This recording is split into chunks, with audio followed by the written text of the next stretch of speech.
Good morning, class. My name is Donovan. Today I'm going to be giving you a somewhat fun, informative speech on the popularity of the Android operating system.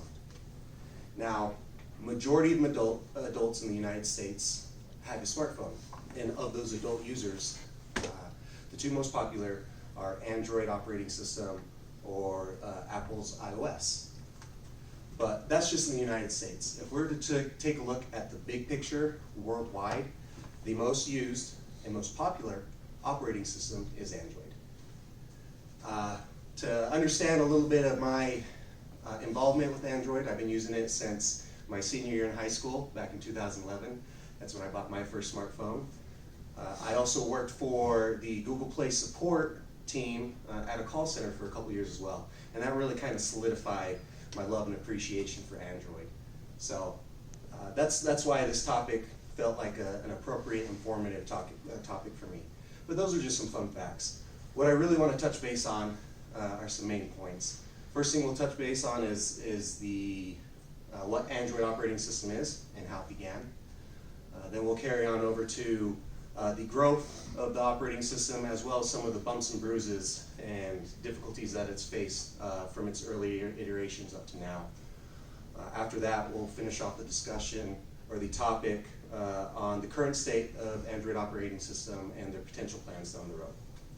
But as everything, let's start at the beginning and explain what Android is. So Android is a popular mobile operating system that is owned and developed by Google. It also powers a wide variety of devices such as smartwatches, speakers, and even kitchen appliances and home appliances. So it's not just dedicated to smartphones, but that is where it began. The first device to have the Android operating system was the HTC One. Now the HTC One came out a little bit after a year of the Apple iPhone. So when Google decided to come out with this phone, they're like, we can't compete with the iPhone. It was the first major smartphone to come out, and it created a craze across the globe of how people could implement technology in their day-to-day lives. Apple and their iPhone was very popular for some key points on its design, as well as its security and its closed environment.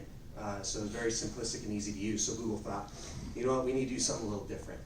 They decided to go something on the other end of the spectrum. They decided to go open source. And what open source means is anyone can take the operating system and do slight modifications themselves. So that gives the customization for anyone, as well as it being free, so that gives it a more affordable price. With Google doing that, that ended up meaning they try to hit a different market, a market that Apple wasn't trying to cover. With Android being everything essentially that the iPhone wasn't, it allowed the operating system to grow at an exponential rate.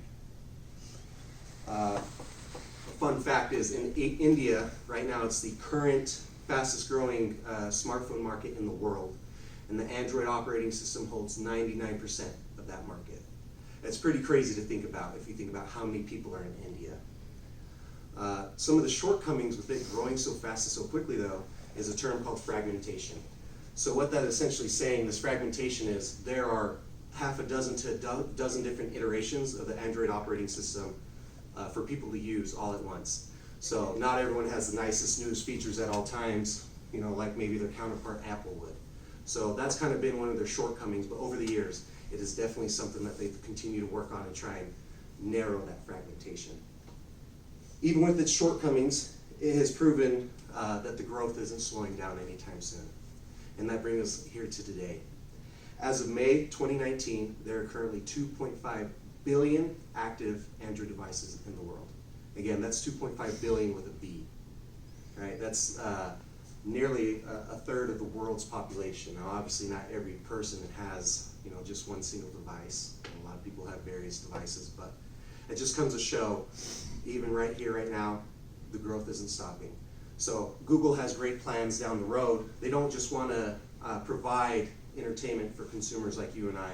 They're also trying to get into the industrial age by building ruggedized devices for companies like production lines and company warehouses.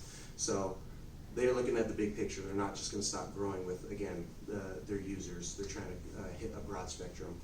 So it's amazing to think that all this started off with a no-name smartphone from Google that no one thought it would compete or compare to the iPhone. Again, we talked about the definition of Android and how it all began.